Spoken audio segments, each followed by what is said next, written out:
Good evening.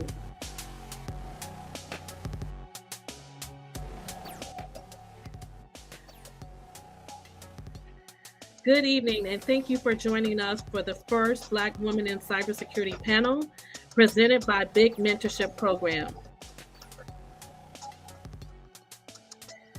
The BIC Mentorship Program is a 12-week program that matches mentors and mentees in the fields that are they're most interested. We have a series like Days in the Life of, where they can learn specifically more about each industry and career field. The mentorship program is one of the ones that is most dear to the board and to the Blacks in cybersecurity, because this is where we build our future within the cybersecurity career and industry.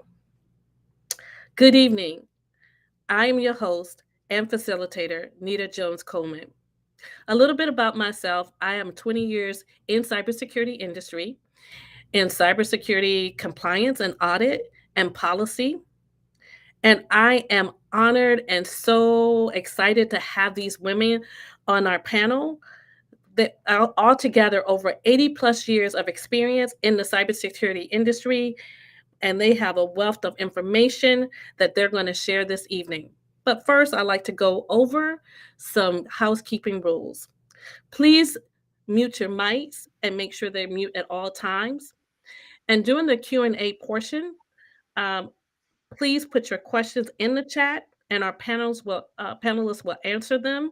If you prefer a specific panelist, please place that name in the chat and they will answer that question for you. To get started, each one of our panelists will give a two-minute bio brief.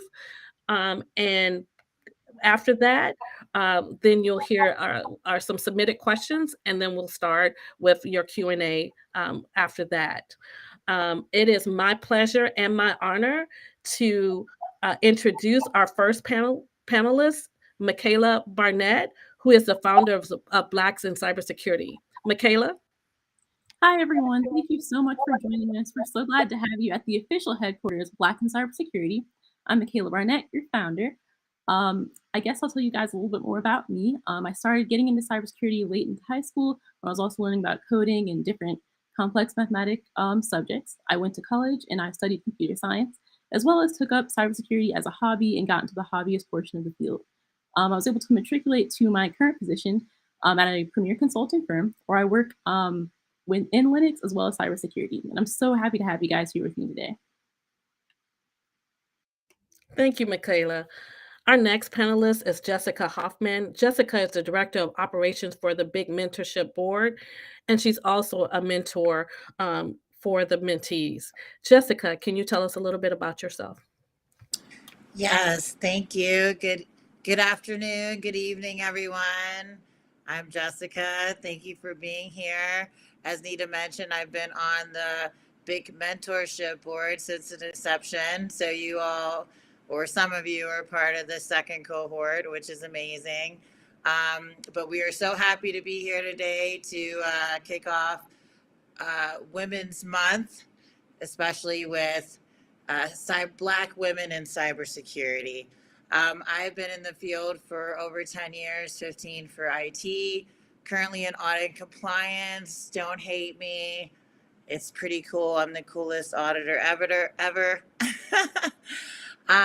So looking forward to an amazing time and all your questions. So thank you.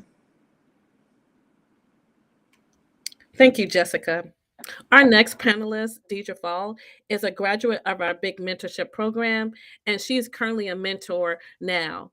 Deidre, can you tell us a little bit about yourself?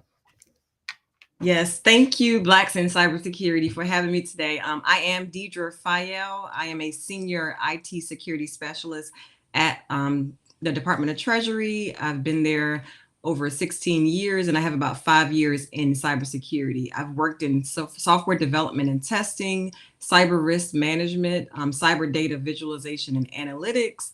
I've worked in the information security awareness training and development space, and I'm currently working with the Zero Trust Executive Order Initiative. Thank you guys for having me. I look forward to your questions today. Awesome. So talented.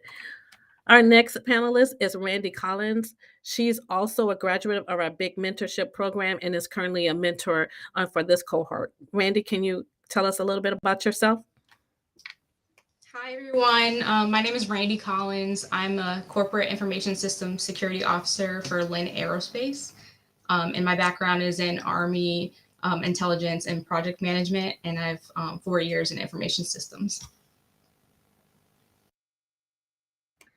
Thank you, Randy. Our next panelist is Jessica Manny. She is our currently a BIC mentor, and she's new to the program, and we're so excited to have her. Jessica, can you tell us a little bit about yourself? Yeah, thank you for having me. I'm Jessica Maney. I've been in IT for 16 years, and it makes me feel so old just saying that. I joined the Navy back in 2006 and started in a junior land administrator type of role, which ultimately led to my cyber career.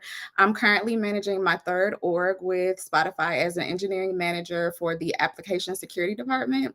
And my two previous roles were head of cybersecurity operations centers, aka the SOC, for two major financial companies, and I'm excited to be part of such an accomplished panel. Thank you so much, Jessica. Our last panelist, but not least, is Francesca Badu, and she is also new to our mentorship board, but she is definitely a front runner for us. Francesca, can you tell us a little bit about yourself? Yeah, sure. Thank you very much, Nita, and thank you so much, BIC Mentorship Program Committee. So my name is Francisca Boedu, and I am currently an assistant professor in digital forensics at Dakota State University. I have over 12 years experience when it comes to technology, but then 4 years in cybersecurity. And I'm so excited to be part of this panel. As part of what I do, I specialize in forensics. So anything Windows forensics, mobile forensics, investigations, IoT forensics. I do that. In terms of research, I do research in the fields of dark web, OSINT investigations. Currently, I am looking into COVID-19 vaccines and the dark web. And one other thing is the fact that I'm very passionate about giving back to the community, a reason why I am a mentor and also part of the BIC ambassador group. And I'm excited to be on this panel. Thank you. I'm so excited to have these women on this panel. They are awesome in their right. And as you can see, they're very, very talented. We're just going to jump right into our first question. And I'm going to ask this first question to Jessica Manning. Many women in our field struggle with time management in their career and personal life. What are some of the tactics and tips you implement in your life in order to manage a healthy work and life balance? Okay. So the first thing I'll say about work-life balance is it's very personal. So you have to continuously check in with yourself and say, do I enjoy my job? Am I achieving my goals? And am I making time for the people and things that make me feel like me? But what really, really helped me was boundaries. I work at a company that has teams all over the world. So hours really vary from team to team. And when I first started, I would get meeting invites for 5 a.m., 6 a.m., 7 a.m. in the morning, my time. And I wanted to be accommodating and I would take those meetings. But of course, I was getting burnt out really fast and that got really old for me. So the first thing I did was I set office hours on my calendars and I was very strict about that. It would reject meetings that were outside of those working hours for me. So, that was the first thing. You would get a polite message. It was very professional, but those meetings would be rejected for you. Next thing I did is I always budgeted time for the things that I wanted to work on. So Mondays, I would set time and I would kind of plan my week based on my goals that I wanted to accomplish. And then on Friday, I would go and level set and say, am I setting realistic goals for myself to meet every week with my team and myself? So, and even when I went on vacation, I would do full turnovers with my fellow managers and my product managers and say, hey, I'm going to be gone. I'm going to be out of office. I'm not checking email. I'm not checking IM when I'm gone. So setting those boundaries has really, really helped me keep my work-life balance. And I will just say, if you're working on-call job, please tailor this to your job and your experience. I don't want anybody taking that tip and that being disastrous for you. So really mind it if you have an on-call job. Thank you, Jessica. Francesca, I know that you have talked a lot about work-life balance. Can you expand on that for us?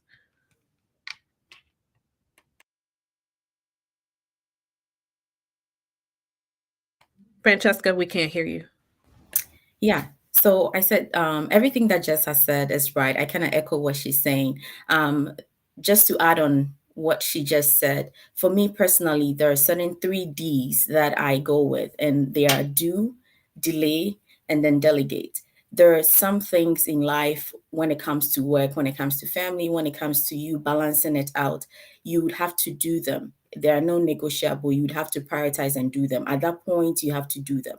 There are some things that you can do them, but then if you delegate them, it wouldn't hurt. So at that point, make sure you're not taking on too much. Make sure you're partnering, you're delegating for other people to give you a hand. That way you can balance work out, you can balance life out, you can balance with family and all of that.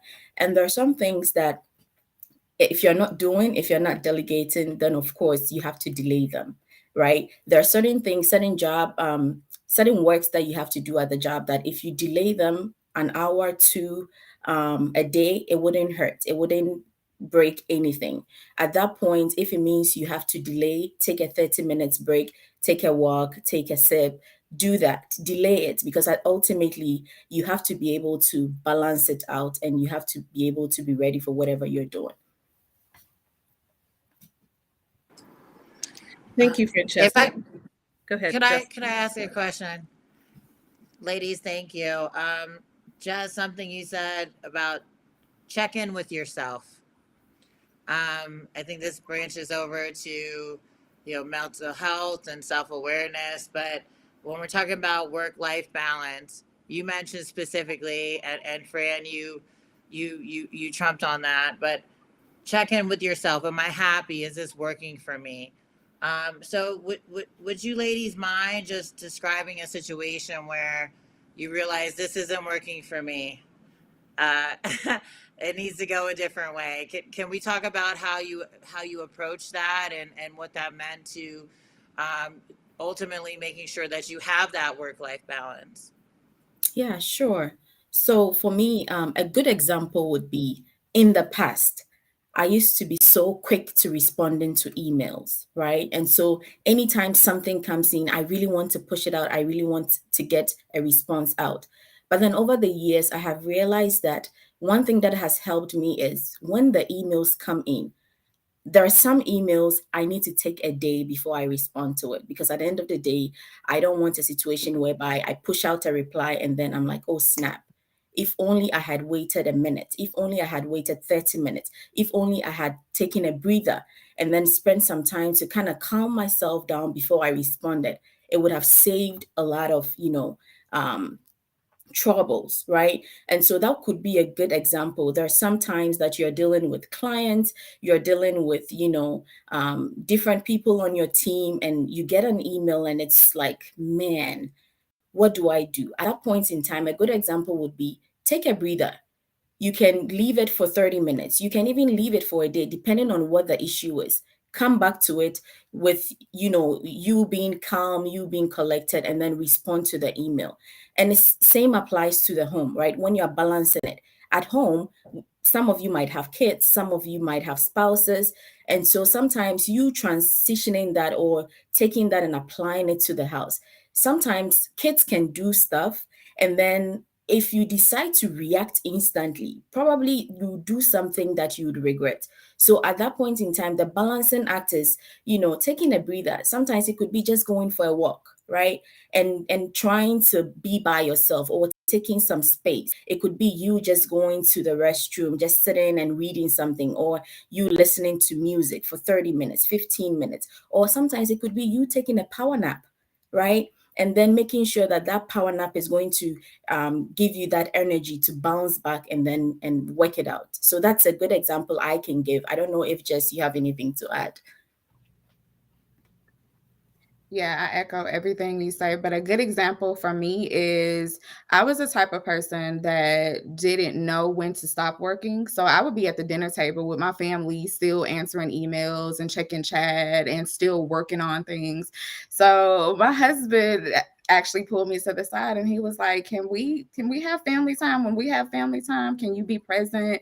Can you talk to the kids? Can you figure out what's going on with their day? We still have to be parents. I understand that work is important to you, but can you please, check in with our family? And that was an eye opener for me. And then having my kids echo that same sentiment, like, Mom, yes, we need you here in these moments. So that's when I said, I need to really check myself, because I was doing this and a lot of that work could have waited to the next day. So, that was my wake up call, having my family pull me to the side and say, hey, we're important too. Can we get some time?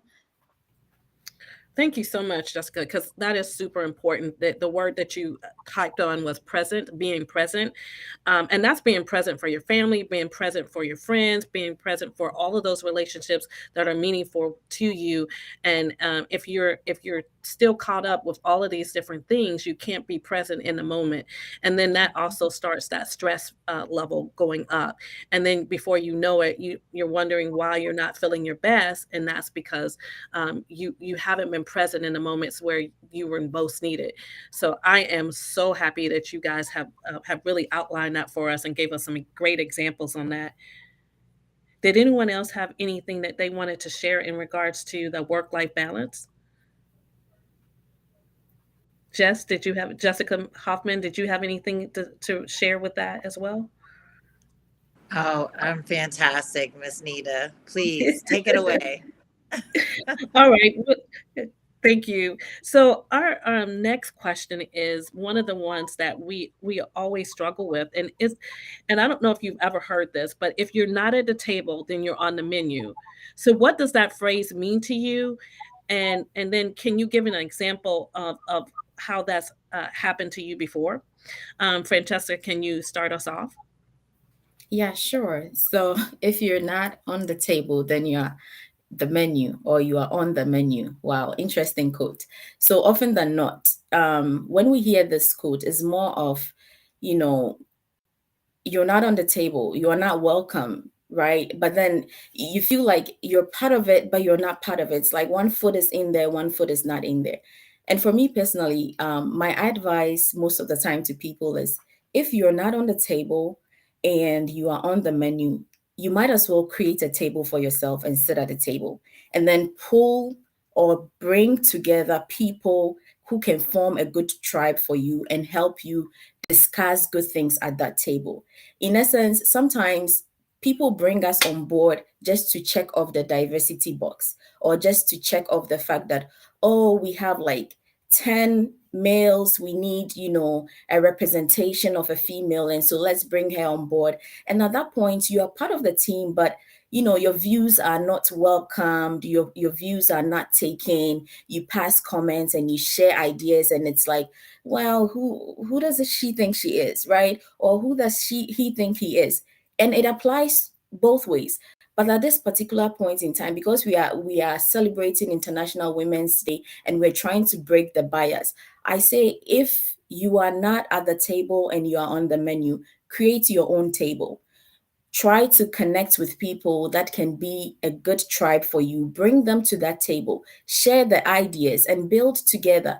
And for me personally, one thing that has helped me and I've learned the hard way is, as part of building my own or creating my own table, I reached out to people I wanted them to mentor me.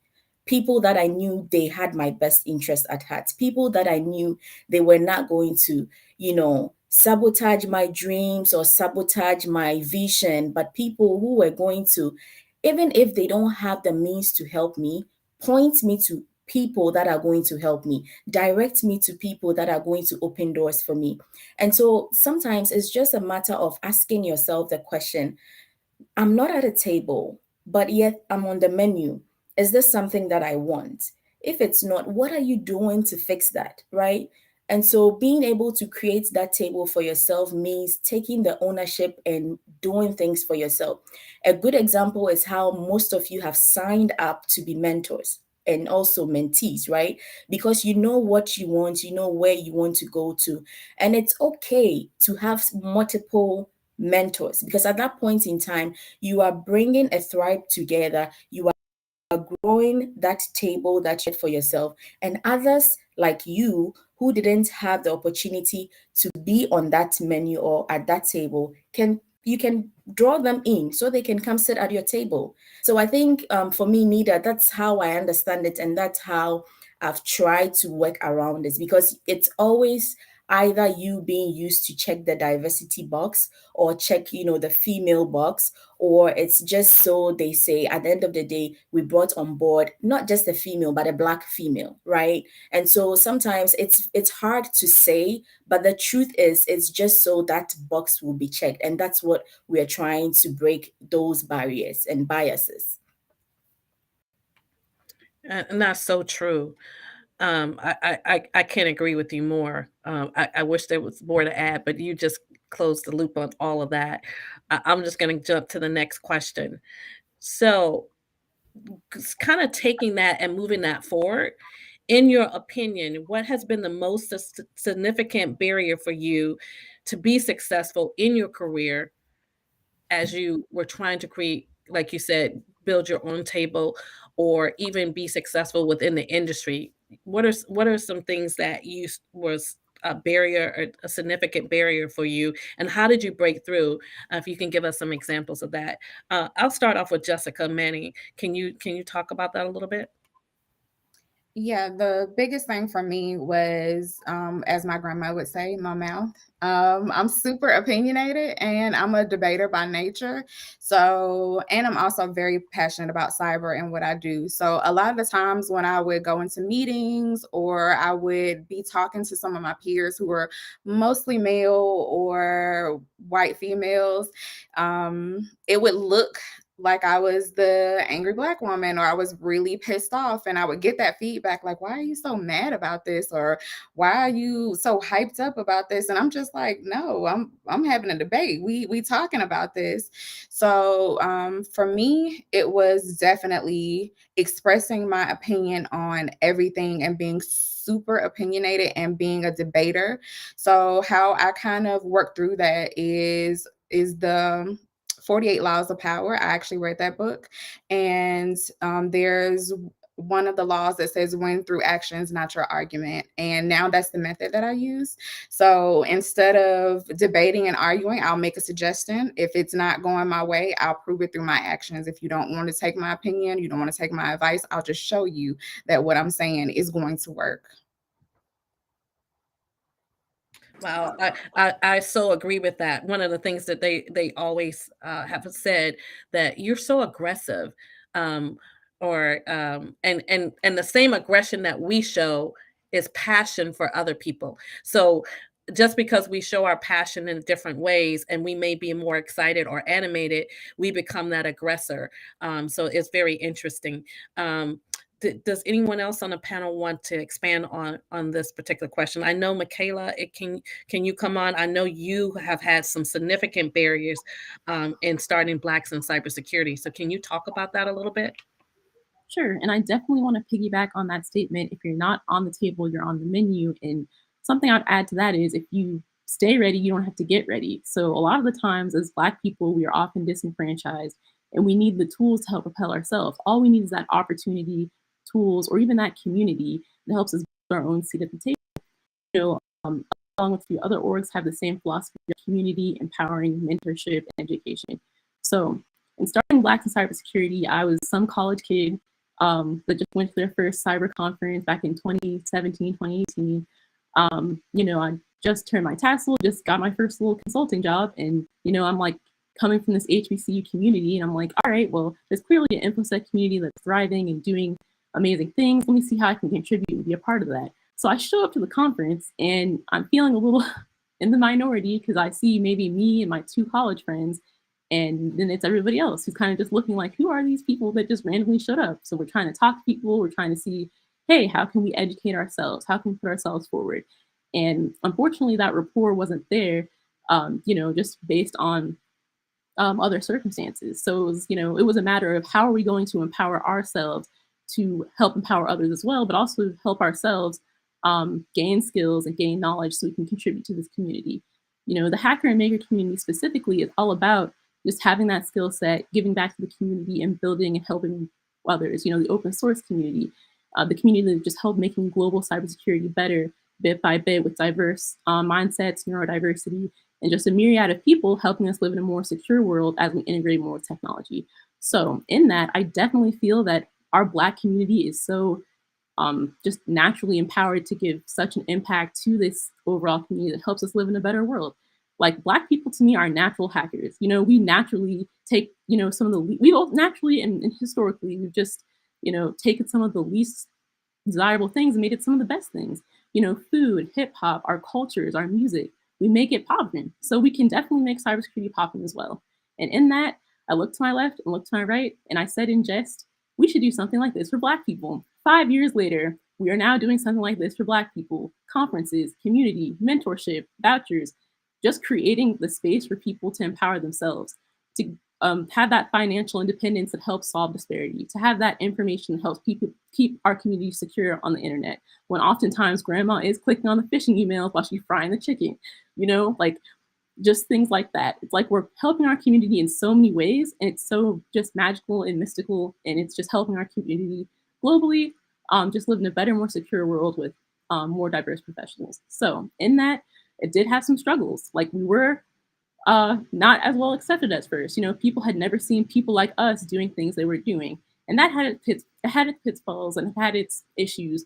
But as we continue to grow and improve, gain resources, and empower ourselves to show up as our best selves, we were able to melt away and, break through these things to, go all the way up to being on the stage at DEF CON and being able to give a Black badge in our CTF, because we came and we rolled with the big boys and we showed up. We showed out and we showed them, hey, we can come up here and compete too.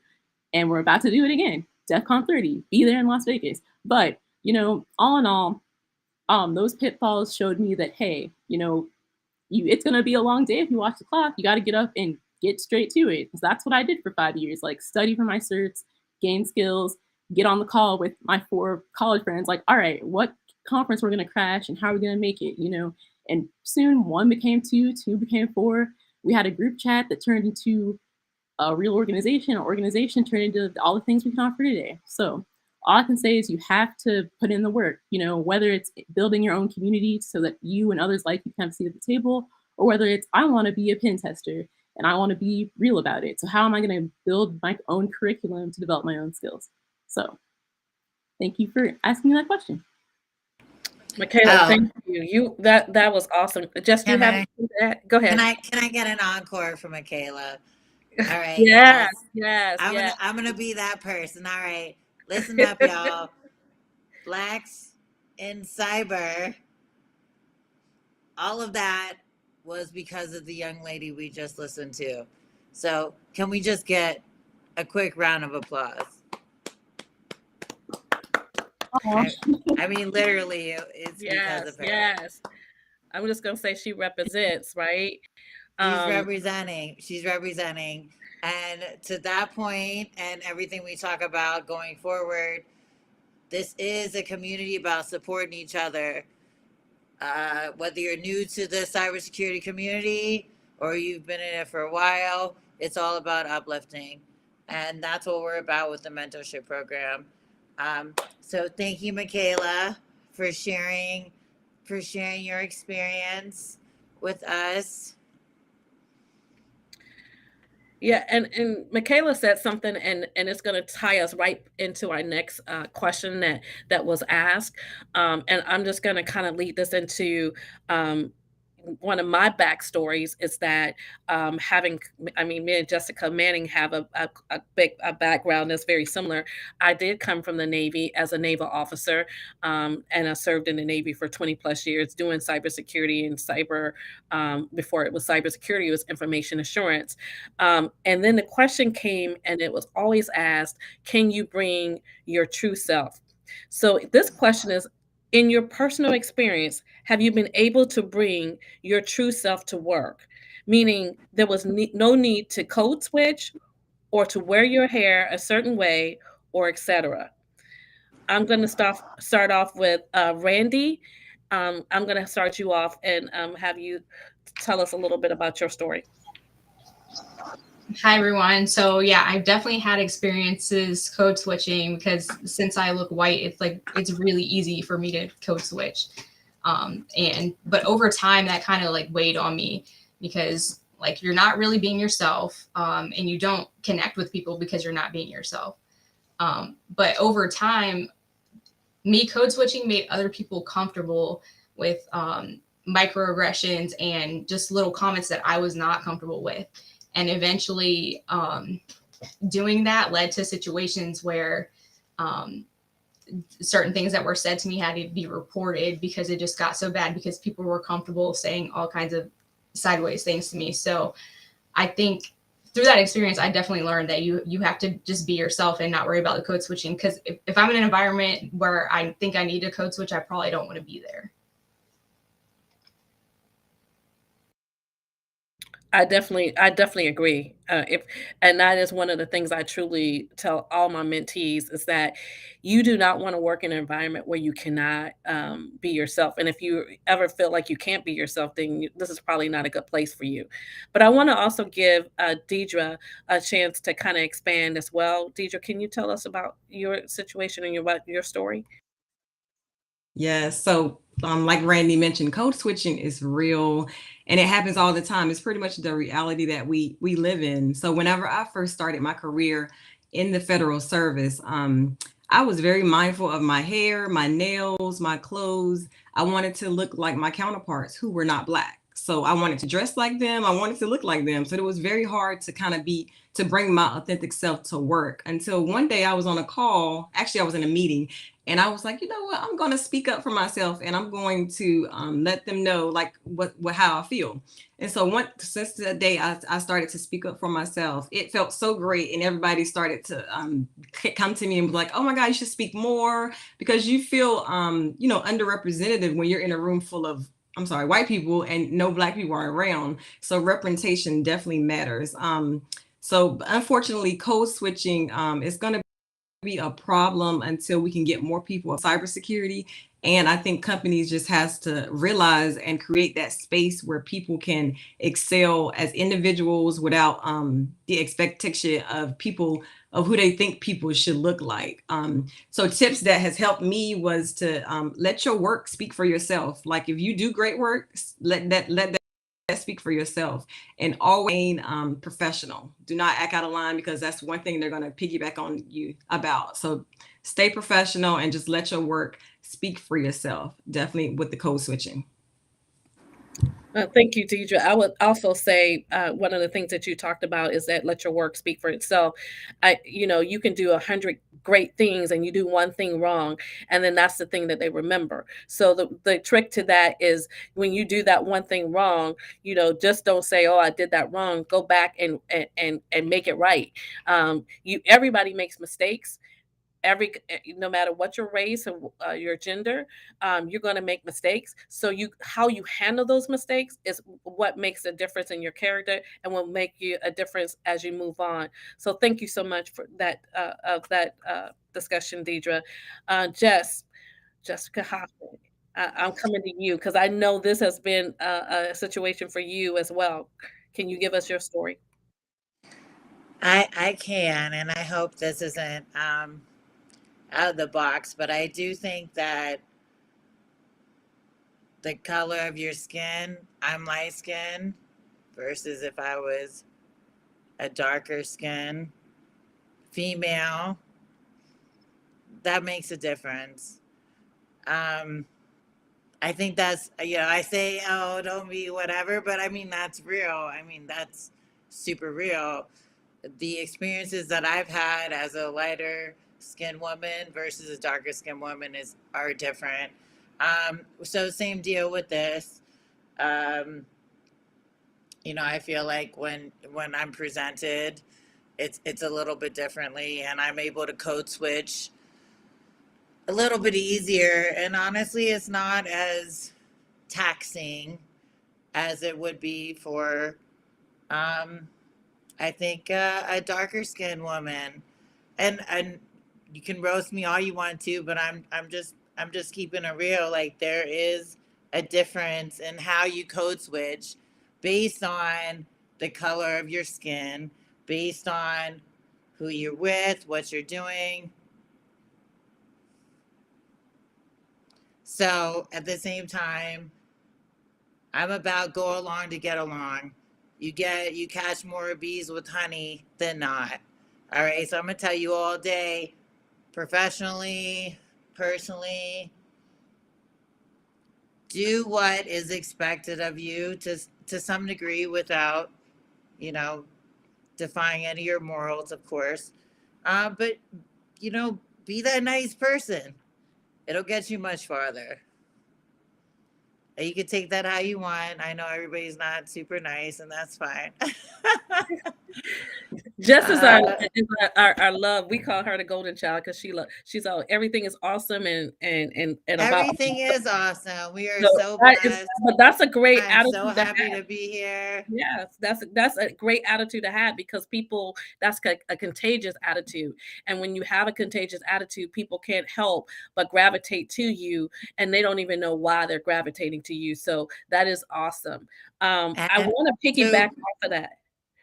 and The just question, real quick, as far as being your authentic self, fortunately, I've been able to do that, and I've always gotten hit with a breath of fresh air.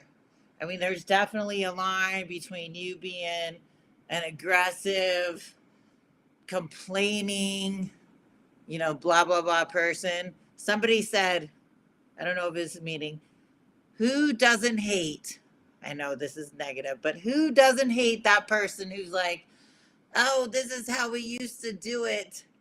This is how we used to do it. No, we don't want to hear that. Okay. We're going to talk about how we're doing it and how we're going to do it because we are being efficient. We are being cognizant of life. So, yeah. thanks, Jess.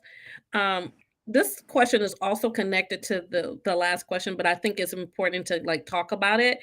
And this is tell us about an experience you had when you walked into a professional setting and those around you were surprised to see you were a Black woman. What happened and how did that experience resonate with you for going forward? And what impact do you think you had on others around you? So I'm going to start off with my story. My first name is actually Wyeth and my last name is Jones hyphen Coleman. So what happens is that I worked in a field with all white men. And you said, well, where are the Black men? It wasn't any. I was in the Navy, and most officers were white men. And so, especially, I'm dating myself, but especially early in the 2000s, um, I would be in a room, and I was the only person of color in that room. And I would be the only person sitting at the table representing our people that look like us. And so the expectation is one, I had to know what I was talking about. And two, I had to always be cognizant of what I looked like, how I presented myself. And it was interesting because of my name, they never knew that I was Black and a woman until I walked through the door. Because when they hear the word Wyeth, they think of Wyatt Earp, they think of a white male, and they never thought it's actually not pronounced Wyeth, but that's the way they would see it. And they would always think I was a white male. And then they would be like, oh, she's not white. Oh, and she's not a he, she's a she. And so what had to resonate with me is that I had to come so prepared so that no one ever doubted that my qualifications spoke for themselves. So they could never say, "Oh, she doesn't know what she's talking about." I had to be extra, is what I would say. So I'm going to throw this out to Michaela, and then I'm going to ask Jessica Hoffman to talk about it as well.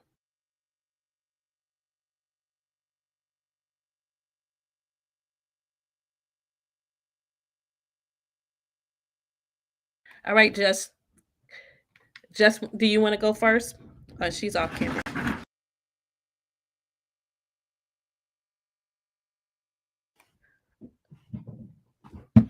Jessica, do you want to go first? I'm sorry. Michaela, you ready? No, she wanted you to go first. So, we're talking about how amazing it is to be in cybersecurity. like right now?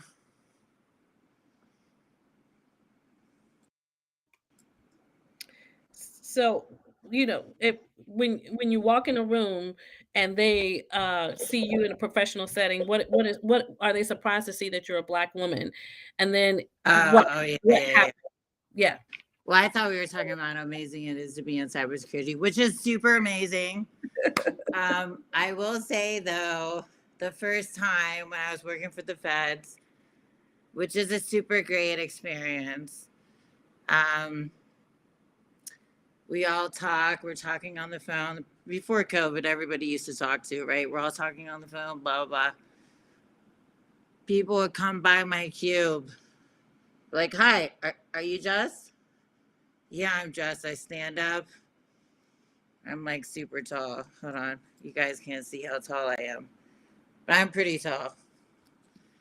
Pretty tall, got the hair, and I love it. They would come by my cube. Hey, are you? Yeah, that's me. That's me. What you want to talk about? And I love that because it was like those footprints. It was like, hey, you know what, Jess? You're doing some important work. And really it just comes down to it that we are doing important work. Whatever it is that you're doing, but we're doing cybersecurity, so clearly we're doing important work, okay? We are making sure the CIA, all right, blah, blah, blah, blah, blah. This is important stuff, and this is why I got into cyber. I just really enjoyed working for the public sector, and maybe some of you can relate, right? I want to make sure Grandma Susie and Edna and my grandma Gaggy, I want to make sure all of their Medicare and Medicaid data is amazingly safe, right? That's what we're in this for. So yeah, when they came to me, I was like, oh yeah, that's me. So then after that, every room I went into, I don't care how many people there were there, even tonight, I don't care what you look like. Yes, this is me. So, you know, as far as women, as far as Black women, I can't stress enough that we are amazing and show up amazing. Thank you, Jessica. Thank you, Jess. I do want to leave some time for our audience to put any questions that they have for the panelists in the chat. While you are uploading your questions in the chat, I will ask one more question, and this one is for Deidre and Randy. Deidre, if you could go first. When you started your career as a Black woman, did you imagine being in that role you are today? Oh, hi. Thanks, Nita. Absolutely not. The cybersecurity is a male-dominant field, so I did not. But just to give you a little backstory, I'm originally from North Carolina, and so I attended a predominantly white high school. From the time I entered high school, I knew I was going to attend the HBCU after I graduated. So shout out to my HBCU, Winston-Salem State University, and all the HBCUs. But I knew I was going to attend an HBCU because I wanted to see people that looked like me. I wanted to see people succeed. I knew I was going to excel at my HBCU. So I went to Winston-Salem State University, majored in management information systems, loved it there, felt so in place. And then after I graduated, I was like, you know what? I love helping people. I love giving back. Let me go ahead and apply for a federal job. And that's when I got into the federal service and I started working at the Department of Treasury. And again, I'm working in the Department of Treasury and I'm like, oh my God, I still don't see anybody look like me, even in the IT space. So I was like, this is a problem. Like, am I going to see any Black folks that look like me working ever? I thought I was never going to see that. And so I started to pull the diversity numbers at my agency, and it's horrible. I'm not even going to go over that, but it's horrible for the people of color there. And so this was when I started to take on some detail assignments, and I got into cyber. I realized that cybersecurity was my niche, and this is what I'm going to do. And I gotta make a change. I'm going to find people of color to get into the cybersecurity field. And so from there, I went on and obtained my master's in cyber. Got a couple of certs, got into cyber, the diversity issue is still there, and it's not going anywhere. But at least I'm trying to be that change agent. I'm going to become an SES. That's a senior executive level. I will do that to be that change agent for my federal service. And also, this is why I mentor to help people excel in any way. So I did not see myself there, but I will see myself there now, and it's going to happen. Okay, Randy, can you expand? Yeah, so early on in my career, I kind of, my vision like waved because I experienced a lot of microaggressions, like I've mentioned before in the beginning of my career in cyber, and so I started talking about it more, and I had managers and hiring managers make comments to me like, there aren't Black people who are qualified. If a woman told me she was not given an opportunity because she was a woman, I wouldn't believe her, like things like that. And this is something someone in management, the hiring manager over me, was saying to me. So I kind of feel like, okay, if you're the hiring manager and this is how you feel, there's not really many places I can go underneath you, right? So I focused on making a name for myself for my work, and I made sure that that hiring manager and everyone above him like heard my name and heard about me and my work. Because that was frustrating, and I knew I'd have to appeal to someone above him in order to be able to go anywhere. But then I also got involved in BIC community and like talked to my mentor a lot, and he kind of worked with me to because I realized that I didn't want to be in that position anymore. Because once again, if you're somewhere and you feel like you can't go anywhere, you're not going to grow, and you can't move upward, then you should probably get out of there. So I worked with my mentor and on finding a new position, and was able to grow by leaving. So, I mean, at first when that was happening, I didn't really see my growth, and I was really frustrated, but really with the help of the community and just seeing what everybody else is doing and how they're growing and getting all these opportunities, that kind of gave me the courage to move on and try and grow and go after opportunities for growth. Yeah, I truly believe that you have to be able to have the mindset to go after opportunities. We have a question in the chat, and I'm going to open this out. I know that a lot of us do have masters, but the question is, what route did you take? Did you go the certification route? Did you go the college route? And I think I will leave that to. I think I'm going to ask for Francesca to talk about it a little bit, because I know you might have some comments on that. Yeah, sure. So for me, I kickstarted off my career or my journey through, having a bachelor's degree in information technology back in Ghana at Valley View University. And then fast forward after that, I went to University of Michigan, where I did a master's in computer science and information systems. So at that point, I landed a job in technology. I started working as a consultant. And then throughout my journey, because I didn't land a cybersecurity job right after my graduate school, my graduate program, even though I wanted to do cybersecurity, I still took opportunity to do my consulting. And then at that point, I got exposed to applications security. And so I decided, hey, I wanted to go back and then do cybersecurity. But then again, at that point, I already had a graduate degree. And so for me, I didn't see a point in going back to do any master's or undergrad in cybersecurity. And so I applied into a doctoral program or a PhD program. And so then I went ahead to do this PhD in cybersecurity. And so at that point, or through the journey, I did bag like another graduate or master's degree in cyber defense. And so it hasn't been that, straight. It's been me having some experience when it comes to technology as a whole and then kickstarting it off. And for me, the reason why I decided to do that was when it comes to PhD, there's a lot of research work that comes with it.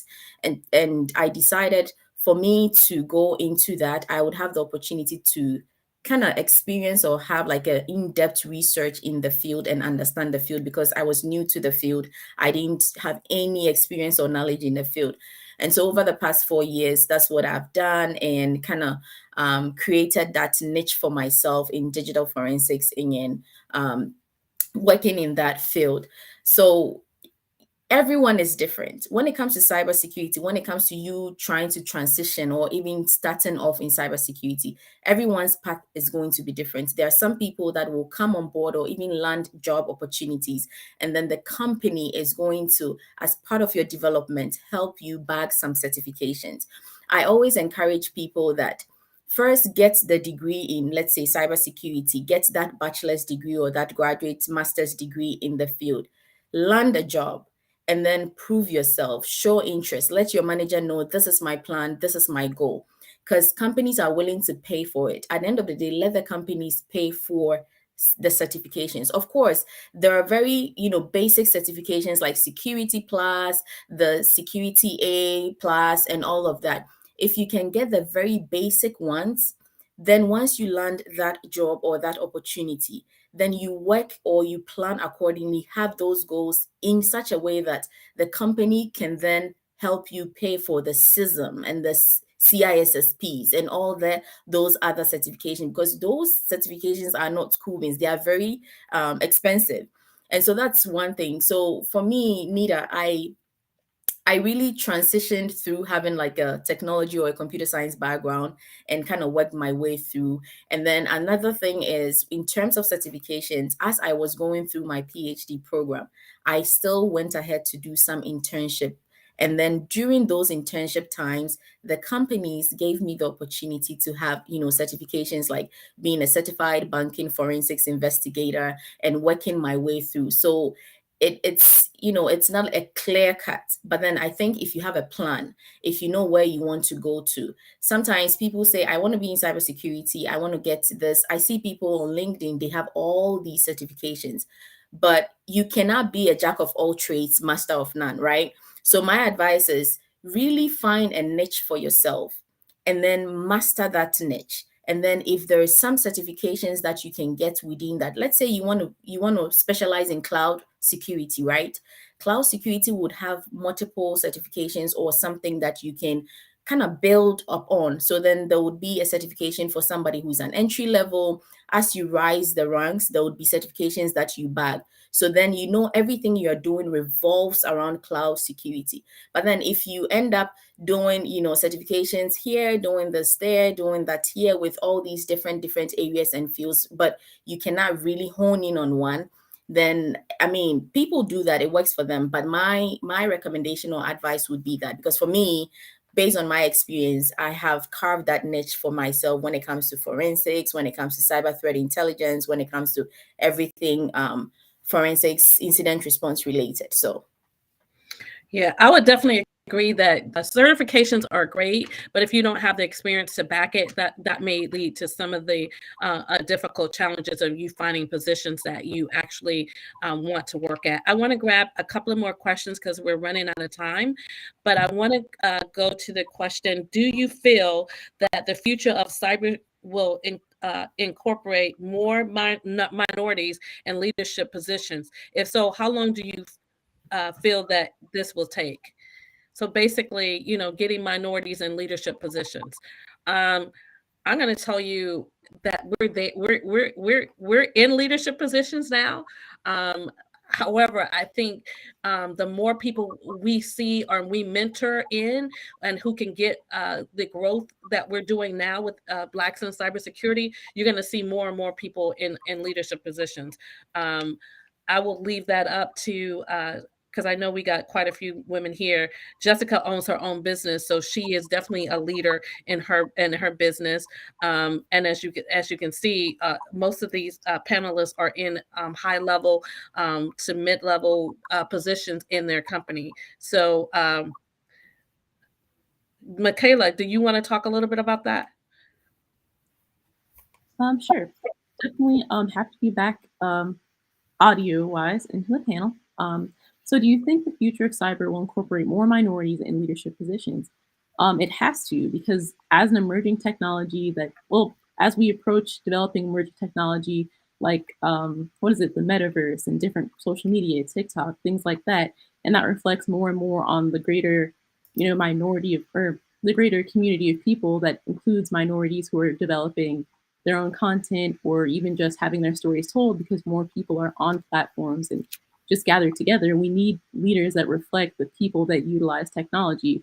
For instance, TikTok. Like, you can scroll all day on there and learn about all sorts of different cultures you had no idea existed, and learn about their struggles. So, for instance, learning about minorities in different parts of the world, or even learning about different cultures, communities that are in your backyard. Like, for instance, I learned more about Native American communities and immigrant communities, and with that, I was able to have more of a globalized view of the world. And as a leader, an emerging leader in my field, because I still consider myself a noob, all of the information that I'm able to learn now that it's more accessible and available, I'm able to take that and be a better leader and incorporate everyone into the progression of technology because I'm able to see it more.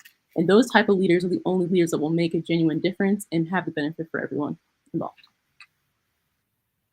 I think we have a time for, let's try to get in 2 more questions. I think one of the questions is, what are the concerns for data privacy and the information security? And when it comes to activists, many of those who have taken stance against capitalism and racism, have been targeted by government. What could we do to in the cyber profession to protect those who are doing the work? Who wants to take that one? That's a long question, but I think the concern is concern of data privacy while you're doing cybersecurity, and people targeting you because you're doing cybersecurity.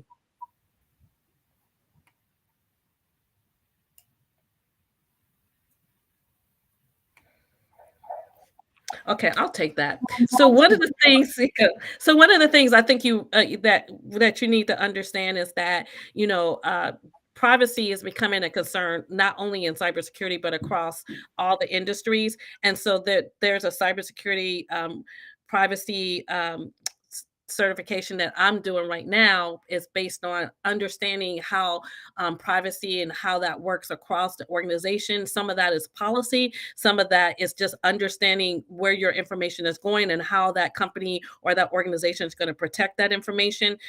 For yourself, you just really just got to be vigilant in understanding, where your information is, what are you posting to, what part of social medias are you on, who can have access to your information, and you got to be very conscious of what and make a decision on that for yourself and for your families so that you can protect your data as much as possible.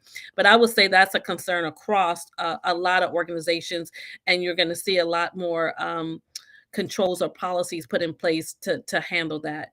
Our next question: what is the best route to land a job in cybersecurity when your DoD security clearance has expired? That might be something you want to talk about, Deidre. What was the question again? For your DoD?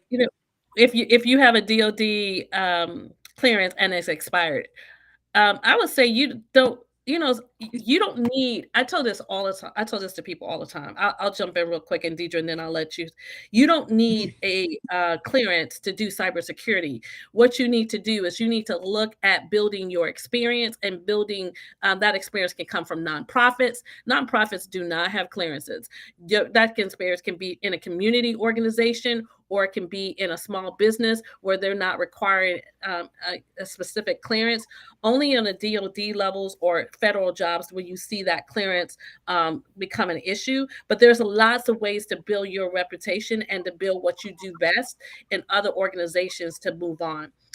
Any other comments from anyone else? I think Yeah, whoever asked that question, if they could connect with us via the BIC community, we have some experts in there as well that can give more insight, or you can connect with Chad. Yeah, that is totally correct. Thank you, Francisca.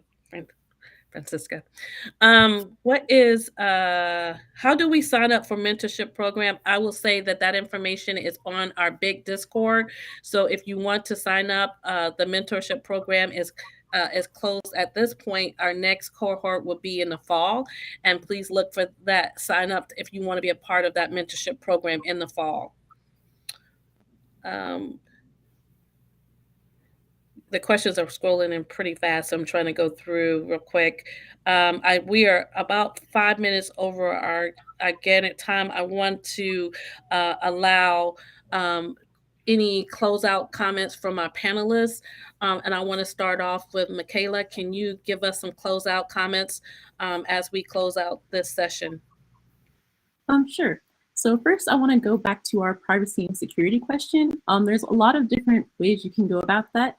There's a few different applications I could suggest, like Wire or Signal for messaging or Proton Mail for emailing. I also want to shout out Crypto Harlem of the amazing community of Harlem, New York, and Matt Mitchell. He's a privacy advocate, and you may want to connect with their group to learn more about the answer to that question. But in that, thank you guys so much for joining us, and I hope to see you all in the online community as well. And I'll leave it to my other panelists.